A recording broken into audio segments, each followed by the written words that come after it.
Adams had been named in the wills of over 130 of his patients. He had received substantial gifts, money, cars, and antiques from patients who died under his care.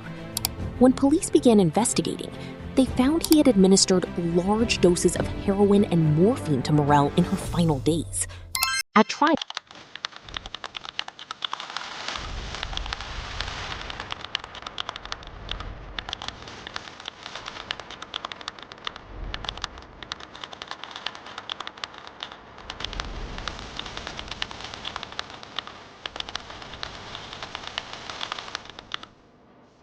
they spent years learning how to save lives. They passed every exam, every assessment, every clinical test. And then one day, their medical knowledge became the prosecution's evidence against them.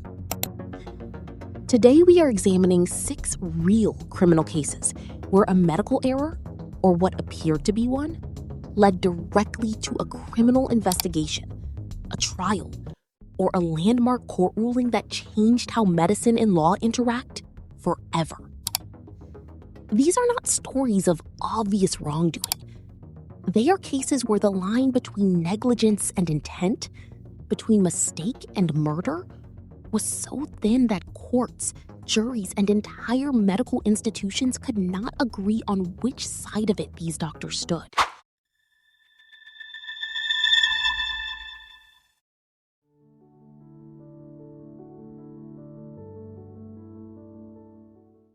When a patient dies, the default assumption is medical: disease, organ failure, cardiac arrest. The legal system generally defers to medical expertise because medicine is complex and outcomes are never guaranteed. But there are cases where that deference broke down, where prosecutors looked at the same medical record a physician signed and saw not a clinical tragedy, but a crime. Here are 6 of those cases.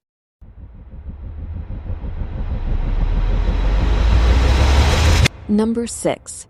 In 1957, British general practitioner John Bodkin Adams stood trial for the murder of one of his elderly patients, Edith Morel, who had died in 1950. The cause of death on her certificate read cerebral hemorrhage, but prosecutors argued something else entirely. Adams had been named in the wills of over 130 of his patients.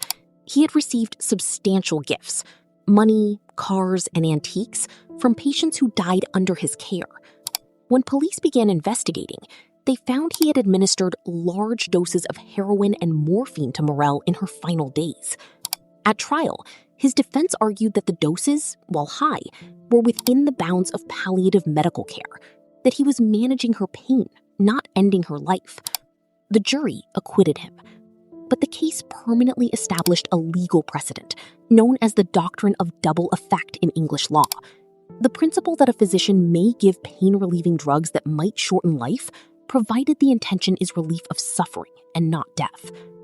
Adams was later found guilty of 13 prescription fraud offenses. He remained on the General Medical Council register until his death in 1983.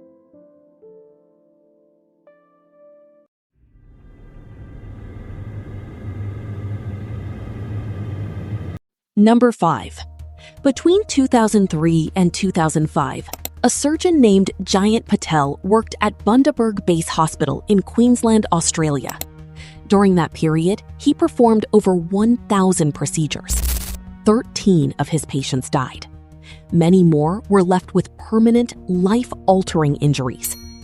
Investigation revealed that Patel had been barred from operating in the United States years earlier, in Oregon and New York, for a series of botched procedures.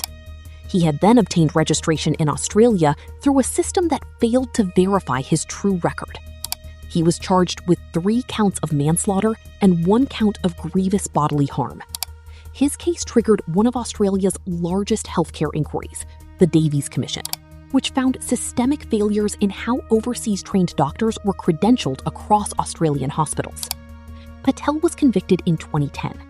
The convictions were later overturned on appeal due to trial irregularities. He was retried, pleaded guilty to 2 charges of negligent acts causing grievous bodily harm, and was sentenced to 7 months in prison. He served the time and was released.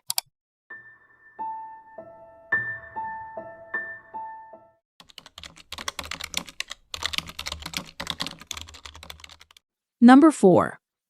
In 2019, a critical care physician named William Husel was charged with 14 counts of murder in Ohio, United States. The prosecution alleged that he had ordered excessive doses of fentanyl and other sedatives for patients in the intensive care unit, doses prosecutors described as lethal rather than palliative.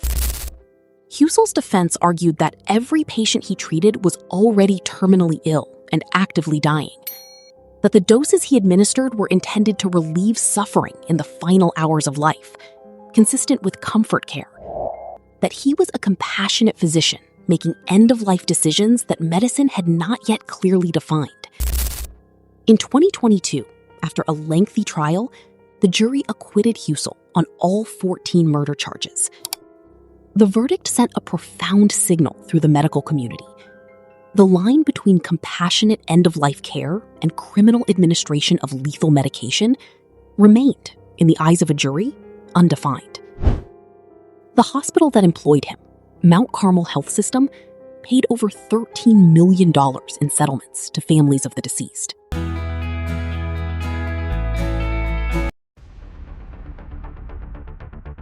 Number 3.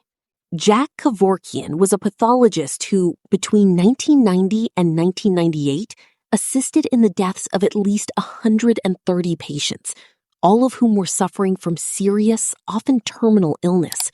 He was openly public about what he called medically assisted dying. He built devices, he documented the process, he invited the media. He was prosecuted 4 times and acquitted 3 times.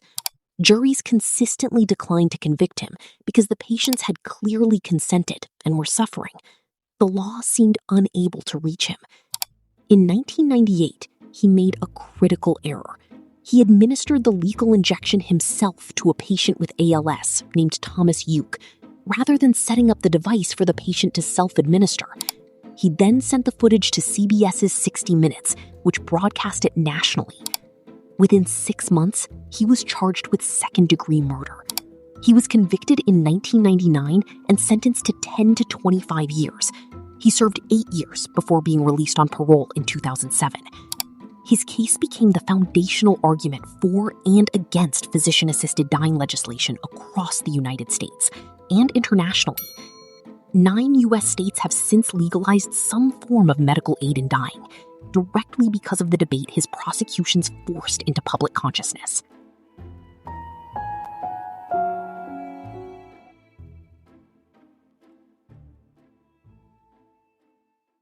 Number 2. In 2005, a 37-year-old woman named Elaine Bromiley was admitted to a private hospital in the UK for a routine elective sinus operation. During the induction of anesthesia, her airway became impossible to manage. She could not be intubated, she could not breathe adequately. 3 experienced anesthetists and a surgeon worked on her for over 25 minutes. They attempted repeated intubation. They did not perform a surgical airway, a tracheotomy, which the clinical situation clearly required. Nursing staff, who recognized the emergency and brought a tracheotomy kit to the theater door, were sent away. Elaine Bromiley suffered catastrophic hypoxic brain injury. She died 13 days later. The doctors were investigated by the General Medical Council. No criminal charges were brought. No doctor was struck off. But what happened next changed aviation-style safety culture in medicine permanently. Elaine's husband, Martin Bromiley, was an airline pilot. He understood human factors in high-pressure situations. Rather than pursuing litigation, he founded the Clinical Human Factors Group and worked with the NHS to integrate human factors training, the same training used in aviation to prevent fatal errors, into medical practice across the UK. The case is now studied in medical schools worldwide as the defining example of how hierarchy, tunnel vision, and the absence of a speaking up culture cost a patient her life.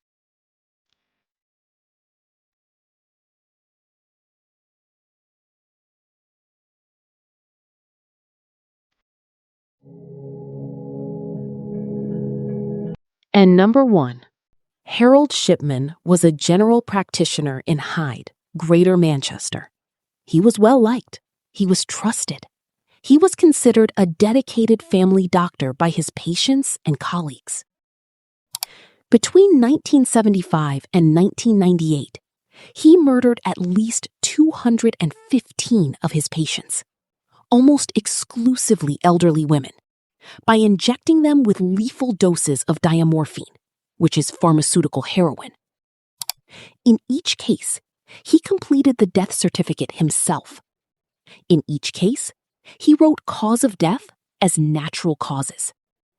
In each case, families trusted him and buried their loved ones without question. He was caught not by a forensic breakthrough or a police investigation, but by a neighboring GP, Dr. Linda Reynolds, who noticed an unusually high death rate among his patients and raised the alarm. And then by a funeral director, Deborah Hyde, who had noticed the same pattern. And crucially, by a local coroner who finally acted on those concerns. A public inquiry led by Dame Janet Smith, known as the Shipman Inquiry, concluded in 2005 after examining over 900 deaths linked to his practice. It resulted in fundamental changes to how death certificates are issued in the UK. A second doctor must now confirm any death before a certificate is issued if the certifying physician was also the treating physician. Medical practitioners can no longer be the sole authority on the deaths of their own patients. That safeguard did not exist before Harold Shipman. Shipman died by suicide in prison in 2004, one day before his 58th birthday, taking with him any possibility of understanding why.